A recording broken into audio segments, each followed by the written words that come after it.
PM Modi ने 10 राज्यों और 2 केंद्र शासित प्रदेशों में 65 लाख स्वामित्व संपत्ति कार्ड बांटे। कार्यक्रम में वर्चुअली जुड़े पीएम मोदी ने कहा कि यूएन ने गरीबी हटाने के लिए प्रॉपर्टी राइट्स की बात कही थी। हमने 2.25 करोड़ दस्तावेज सौंपे। आज प्रयागराज महाकुंभ पहुंचेंगे सीएम योगी। मौनी अमावस्या की तैयारियों करेंगे जायजा। साधु संतों से भी मुलाकात करेंगे। महाकुंभ में 22 जनवरी को होगी योगी मंत्रिमंडल की बैठक। उत्तर प्रदेश के विकास से जुड़े अहम मामलों पर हो सकता है फैसला। राजौरी जिले में हुई मौतों की जांच के लिए केंद्रीय गृह मंत्री अमित शाह ने गठित की अंतर मंत्रालयी टीम। बीजेपी के मैनिफेस्टो पर बोले कांग्रेस नेता संदीप दीक्षित। बीजेपी का मैनिफेस्टो मात्र यहां वहां की नकल है। केजरीवाल के नॉमिनेशन पर बीजेपी ने सवाल उठाए। केजरीवाल पर लगाया नॉमिनेशन में एफआईआर और आय छिपाने का आरोप। केजरीवाल ने चुनाव प्रचार में कहा 2020 में किए अपने 3 वादे मैं पूरे नहीं कर सका। एक यमुना की सफाई, दूसरी हर घर साफ पानी और तीसरा वादा यूरोपीय स्टैंडर्ड की सड़कें बनवाना। इन तीनों को अगले 5 साल में जरूर पूरा करूंगा।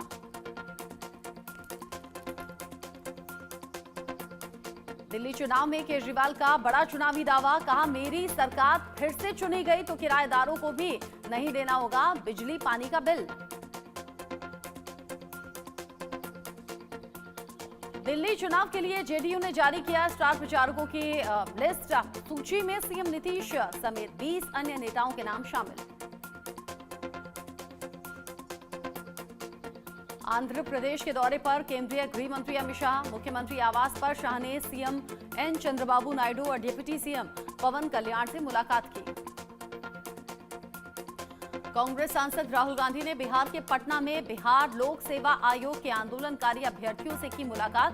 बीपीएससी अभ्यर्थियों से मिलने गर्दनी बाग पहुंचे थे राहुल गांधी।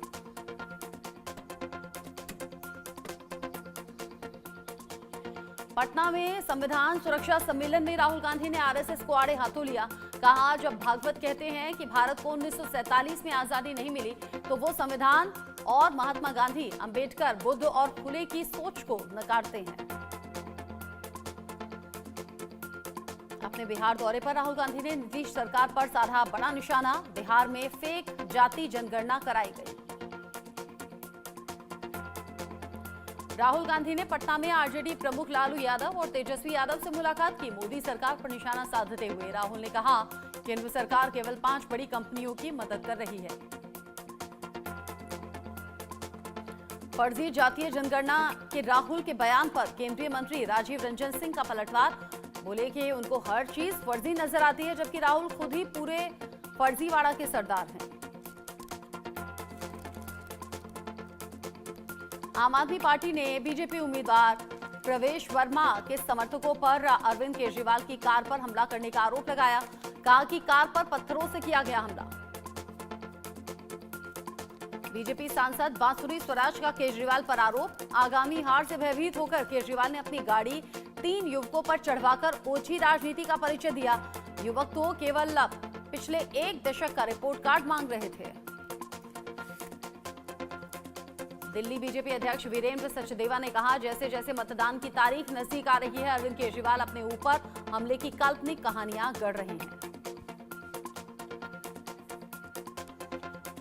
केंद्रीय रोजगार मंत्री मनसुख मांडविया का बड़ा बयान। कहा अब आप ईपीएफओ में दी गई अपनी जानकारी में बदलाव बिना किसी हस्तक्षेप के डिजिटल प्लेटफॉर्म पर जाकर खुद से कर सकते हैं।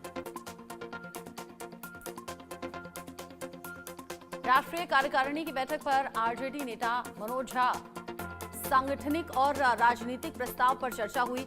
हर व्यक्ति इस संदेश के साथ गया कि बिहार में महज सत्ता परिवर्तन नहीं होगा सरकार परिवर्तन। आरजेडी नेता राबड़ी देवी ने कहा कि राष्ट्रीय कार्यकारिणी की बैठक में आगामी विधानसभा चुनाव को देखते हुए सारे फैसले लिए गए। तेजस्वी यादव को अहम जिम्मेदारी दी गई।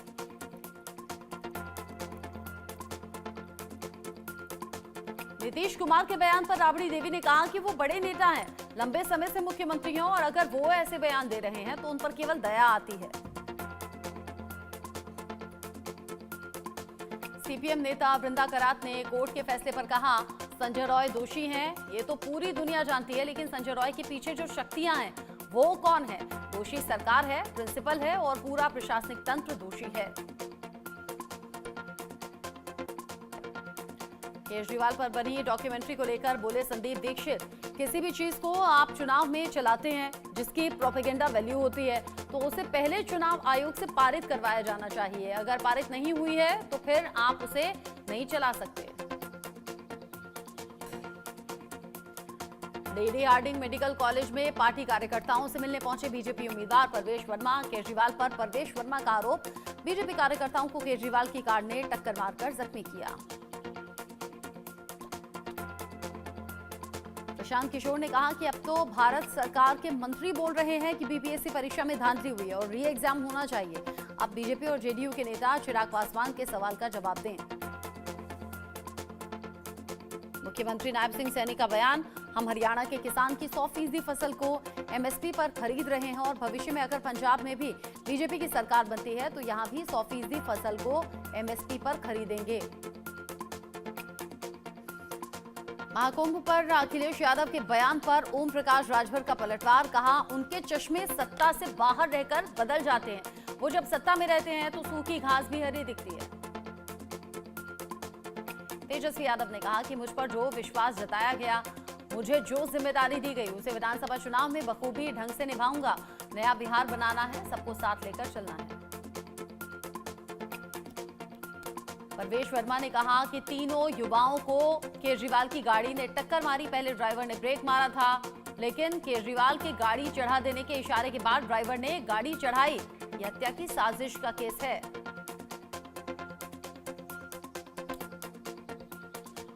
कमलजीत शेरावत ने केजरीवाल पर निशाना साधा, कहा केजरीवाल ने कहीं भी महिलाओं का पर भरोसा करने का काम नहीं किया। लोग अब आम आदमी पार्टी के भ्रम में नहीं आने वाले।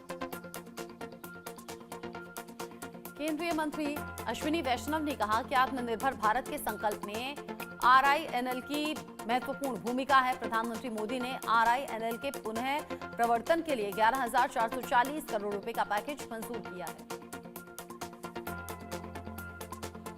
महाकुंभ पर बोले बीजेपी सांसद रवि किशन, क्योंकि ये 12 कुंभ के बाद आया महाकुंभ है, यहाँ सबको आना चाहिए। महाकुंभ ऐतिहासिक और अद्भुत है।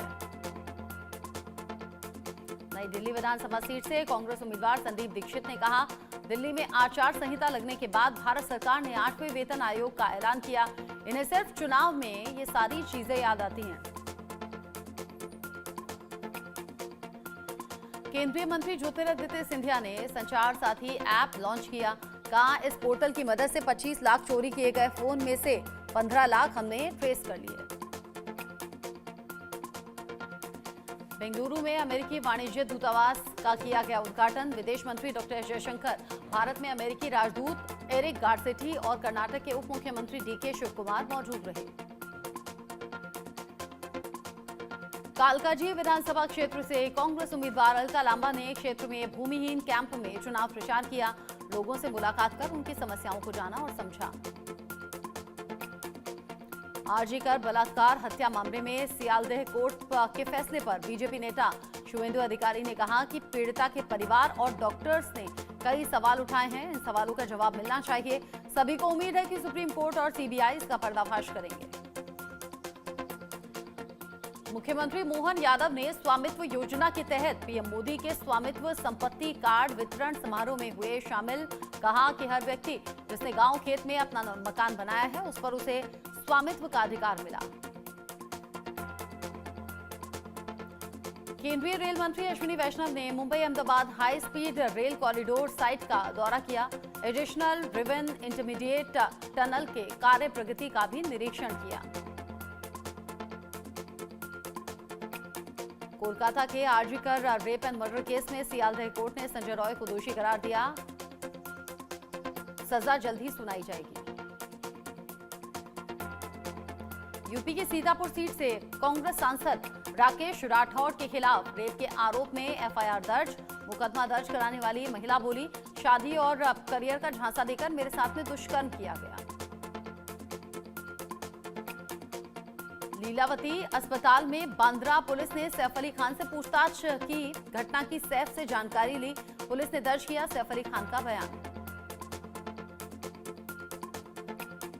एक्टर सैफ अली खान पर हमले का आरोपी आकाश कनौजिया छत्तीसगढ़ के दुर्ग रेलवे स्टेशन से गिरफ्तार।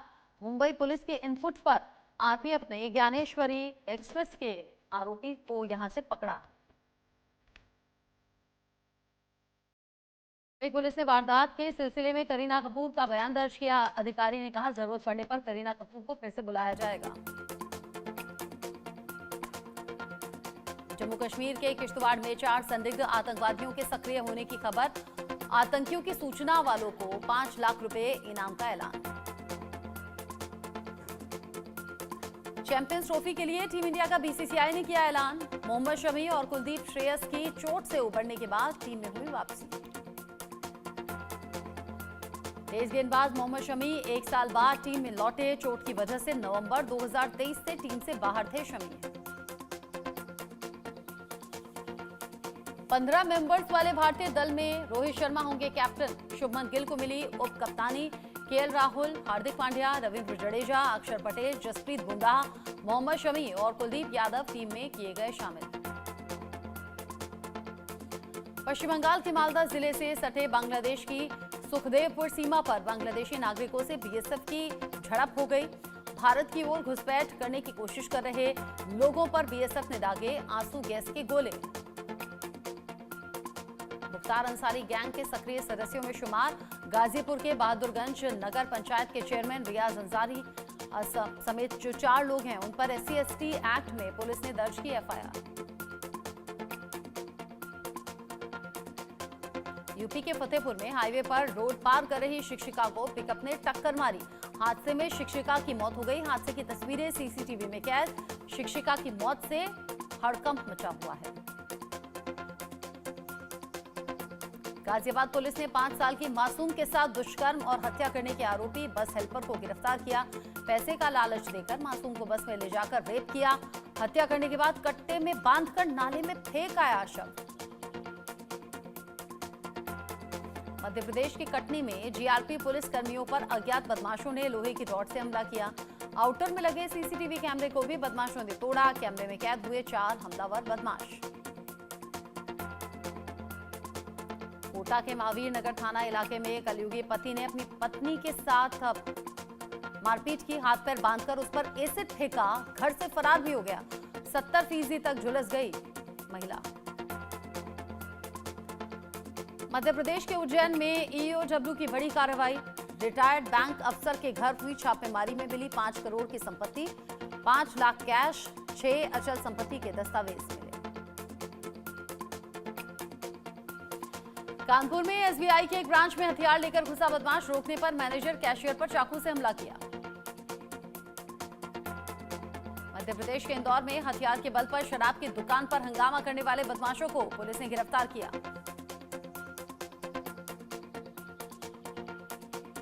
जम्मू कश्मीर के राजौरी के बडाल गांव में मौत का तांडव। 40 दिन में 16 रहस्यमयी मौतें हुई।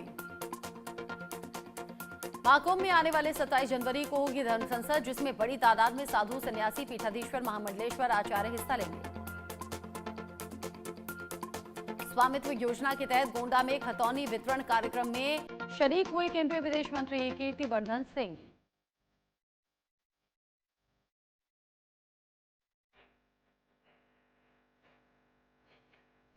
नगर निगम हरिद्वार चुनाव के लिए बीजेपी ने जारी किया संकल्प पत्र। प्रमुख चौक चौराहों पर लगाई थी सुझाव पेटी। भोपाल स्थित यूनियन कार्बाइड फैक्ट्री के जहरीले कचरे से निपटारे को लेकर एनजीटी में दायर याचिका निराकृत। विनिष्टीकरण के दौरान ये बात सामने आई।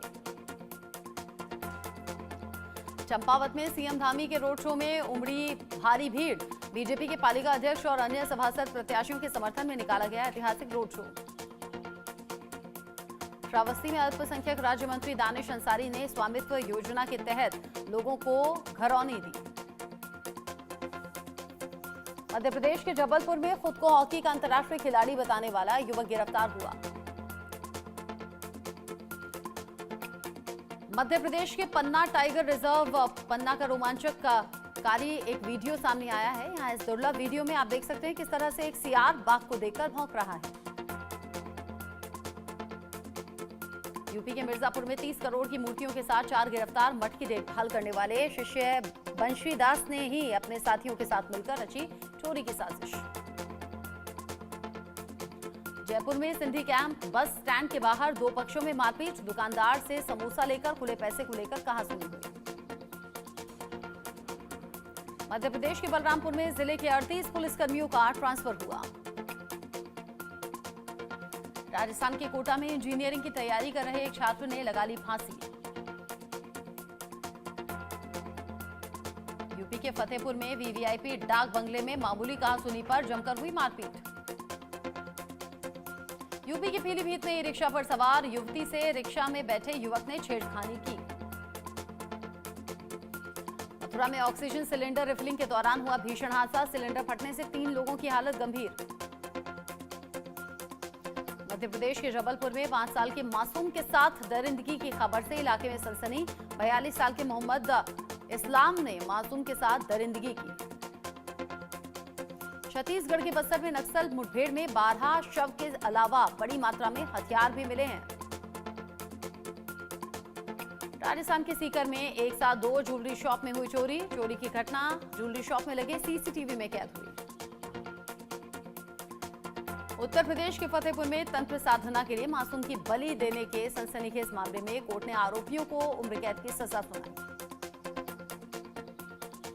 मध्य प्रदेश के ग्वालियर में डबरा शुगर मिल कॉलोनी के निवासियों पर बेघर होने का खतरा।